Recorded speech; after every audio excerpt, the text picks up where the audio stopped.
Duol makedo gi mibadhi e pacho ka EACC chano mar ndhiyo kwan omenda maromo milion 430 kowuok kuom jotije piny owacho mawachore ni notiyo gobok ma bandia e yudo tije.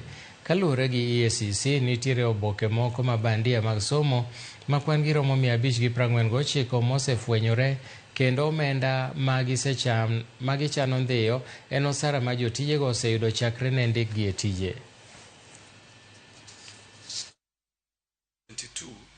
The Commission received and has taken up for investigations a total of 549 reports of forgery of academic and professional certificates. Out of this, 134 investigation files have been completed, with 85 files being forwarded to the Director of Public Prosecutions.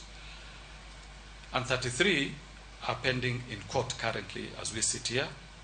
20 cases have been concluded in court, resulting in 13 convictions and 7 acquittals.